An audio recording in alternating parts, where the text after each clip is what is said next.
صاف قرآن میں اللہ نے فرما دیا وَمَنْ أَعْرَضَ عَنْ ذِكْرِي فَإِنَّ لَهُ مَعِيشَةً ضَنْكًا، کہ جو آدمی اللہ کے ذکر سے اعراض کرے، اللہ کے دین سے اعراض کرے گا، اللہ تعالیٰ اس کی معیشت میں، اس کے زندگی گزارنے میں، اس کے زندگی کے اسباب میں اللہ تعالیٰ گھٹن تنگی ڈال۔ اس لیے ہر موقع پر مسلمان اللہ کے حکم کو پورا کرے، اللہ کے دھیان کے ساتھ، اور ہر قسم کے گناہ سے اپنے آپ کو بچائے۔ یہ دوسرا سبب۔ تیسری چیز، بہت اس وقت لوگوں کو شکایت ہوتی ہے کہ جو ہماری یادداشت ہے، آدمی کہتا ہماری یادداشت بھیا کیا ہو گئی، بہت کمزور ہو۔ اسٹوڈنٹس ہیں، طلبہ ہیں، یاد کر رہے ہیں اور بھول جا رہے ہیں، یاد کر رہے ہیں بھول جا رہے ہیں، پریپریشنز کر رہے ہیں، تیاریاں کر رہے ہیں ایگزام کی، اور ایگزام میں جب موقع آیا لکھنے کا اور بتانے کا، ایگزام کا پرچہ حل کرنے کا، تو وہاں صاحب یاد ہی نہیں آیا، اور جب ایگزام ہال سے باہر آئے تو یاد آیا۔ یاد رکھیے آپ، اگر اسٹوڈنٹس ہیں یا کوئی اور آدمی ہے، دماغ میں اگر ہماری عادت گناہ کرنے کی ہے تو اللہ تعالیٰ یادداشت کو کمزور کر دیتا ہے، یادداشت کمزور۔ گناہ کی نحوست، گناہ کا اثر اس کے اوپر یہ پڑے گا کہ اس انسان کی جو میموری ہے اور میمورائزنگ کیپیسٹی ہے، یاد کرنے کی جو اس کی طاقت ہے اور استعداد ہے، وہ کمزور ہو جائے۔ اسی لیے جو حافظ، جو قاری گناہ کرے گا، جو عالم دین گناہ کرے گا، اس کو گناہ کے ساتھ قرآن یاد نہیں رہ سکتا۔ ہو سکتا ہے آپ رمضان میں کھس کر، یاد کر کے ممبر میں، محراب میں تراویح سنا دیں، لیکن آپ کو قرآن یاد نہیں رہ سکتا ہے، اس لیے کہ گناہ کے ساتھ قرآن باقی نہیں رہ سکتا۔ یا اور کوئی چیز کسی ڈپارٹمنٹ میں ہے، آپ پڑھنے لکھنے والے ہیں یا نہیں پڑھنے لکھنے والے ہیں، گناہ کی یہ نحوست پڑھ کے رہے گی کہ آپ کی یادداشت میں فرق ہے۔ یہ تیسری نحوست۔ چوتھی گناہ کی بہت بڑی نحوست یہ ہے کہ اس کو نیک لوگوں کے ساتھ اچھا نہیں ہے۔ اس کی جو فرینڈشپ ہوگی اور اس کا جو فرینڈ سرکل ہوگا، وہ کس کا ہوگا؟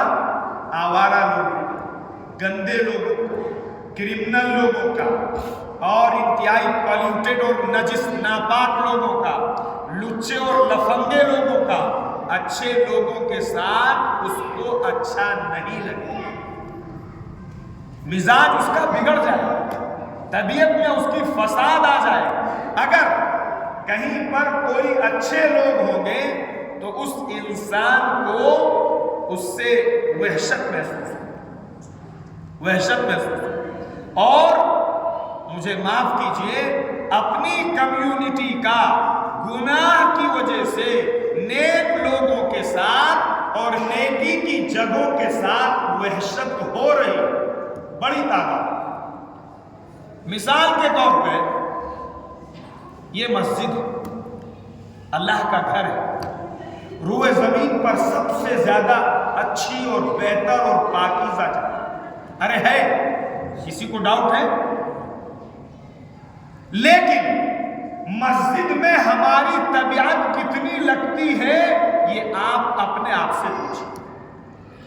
مسجد ابھی تو آدھی بھی نہیں ہوئی ہے، ابھی بھر جائے گی، لوگ بعد میں آئیں گے اور 2 رکعت پڑھ کے ایسا بھاگیں گے، ایسا لگتا ہے کہ وہ پنجرے اور جیل خانے میں بند ہیں۔ اگر تھوڑی دیر رک جائیں گے تو ان کے اوپر پنشمنٹ آ جائے گی، یا ان کا وارنٹ کٹ جائے گا، یا ان کے اوپر بڑا جرمانہ ہو جائے گا۔ اس طرح ہم مسجد سے تیزی سے بھاگتے ہیں۔ وجہ کیا ہے؟ وجہ یہ کہ گناہوں کے کے اثرات نے ہمارا تعلق اور ہماری محبت نیکی کی جگہوں کے ساتھ اور نیک لوگوں کے ساتھ ختم کر۔ ایسا نہیں ہے کہ آدمی یہ نہیں چاہتا ہے کہ مسجد میں نہ رکے، مسجد میں نہ رہے، مسجد میں نہ بیٹھے، ہر آدمی چاہتا ہے، لیکن اس کے گناہوں کی نحوست اور اس کے گناہوں کی گندگی جو ہوگی وہ اسے تیزی کے ساتھ لاتی ہے اور تیزی کے ساتھ مسجد سے آپ اس کے ساتھ بیٹھ کر اللہ کی بات کیجیے، دین کی بات کیجیے، اسلام کی بات کیجیے، قرآن کی بات کیجیے، اچھے اخلاق کی بات کیجیے اور سلف کا تذکرہ کیجیے، تو اس کو تنگی محسوس ہو کہ کتنی جلدی یہ چھٹی دے، کتنی جلدی یہ ختم کرے، لیکن اس کو چوراہے پہ، بازار میں، مارکیٹ میں، قہوہ خانے میں آپ اس سے 4 نہیں 5 8 گھنٹے لے لیجئے، اطمینان کے ساتھ وہ بیٹھے، حالانکہ وہ جانتا ہے یہاں گالی بھی ہوگی، گلوچ بھی ہوگا، غیبت بھی کی جائے گی، چغلی بھی کی جائے گی اور الٹے سیدھے کام کیے جائیں گے، اللہ کی نافرمانی کی جائے گی، اللہ کی نحوست برسے گی۔ یہ ساری چیزیں جاننے کے باوجود وہاں 5 گھنٹے اس کے لیے بیٹھنا آسان ہے اور دین کی مجلس میں 5 منٹ بیٹھنا اس کے لیے دوبر ہے۔ یہ اس کے گناہ کا اثر اور اس کے گناہ کی نحوست۔ ایسا نہیں ہے کہ وہ چاہتا نہیں ہے، لیکن اس کے گناہوں نے اس کو اس طرح سے قرآن میں